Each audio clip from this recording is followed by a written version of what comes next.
August 2nd, 2026. This is the orchard. I've got several different designs set up here for giving the orchard plants protection, as well as fertilization and some weed control using the chickens and the ducks.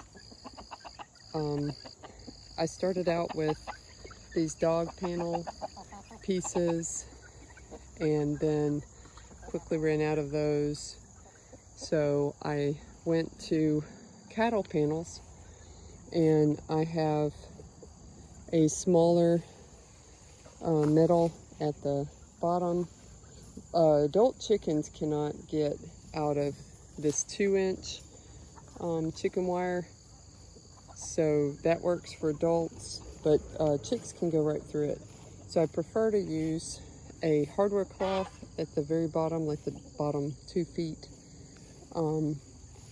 But I am seeing some better growth with my plants. They're not having to fight the weeds as much, and they're getting fertilization. So I'm seeing better growth with them this year. And then I had purchased a couple of these metal chicken coops. They're from Amazon.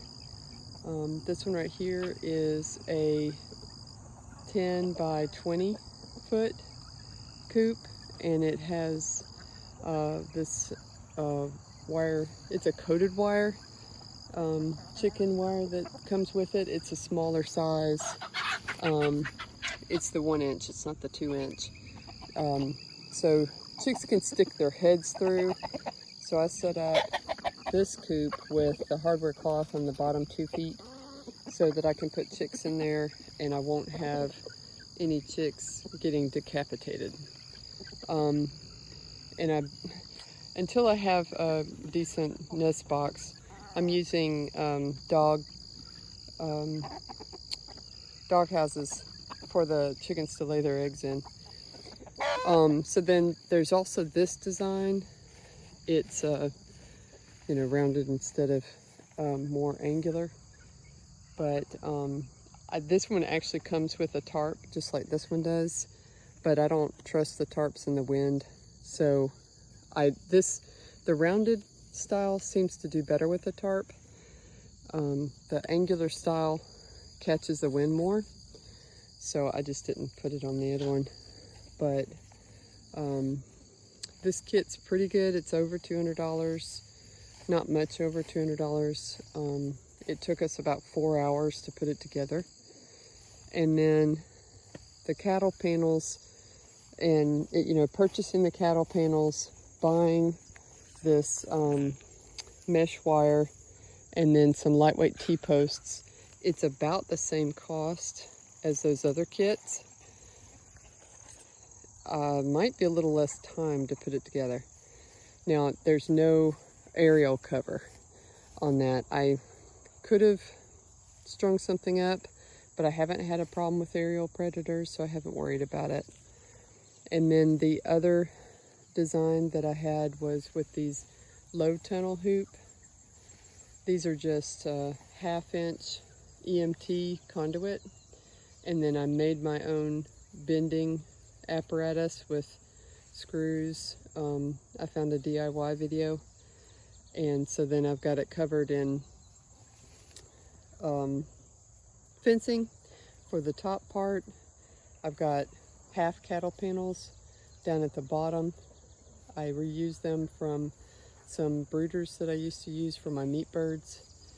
And then hardware cloth is on most of them, so they're keeping the chickens in pretty good.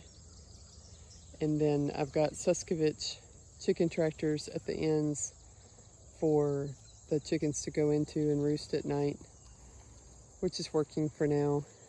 I have it all protected with my Premier One poultry netting, and this one's about 42 inches tall, I believe. I don't think it's 48. It could be. They do sell a 48. Now, one of the problems that I have with this poultry net is that it tends to sag.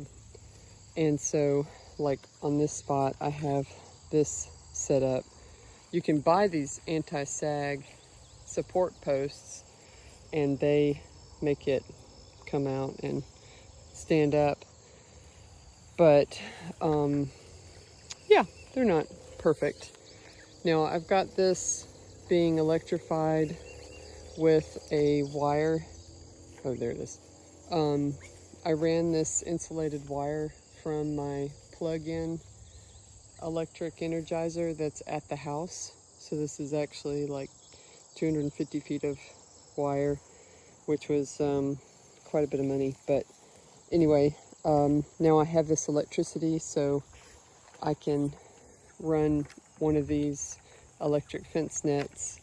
If I wanted to use, I have some for the pigs, I have some for the goats, so I could use them, but the best thing that I have found to use them for is protecting the poultry, and I have one rabbit in here too. And so far so good. I haven't lost any animals since I got this all set up. I did have an attack and lost 8 ducklings over one night, so that was what got me to spend the money on the electric insulated wire so that I could get this energized, because I was trying to use solar power or battery powered chargers, and they just were not getting it hot enough.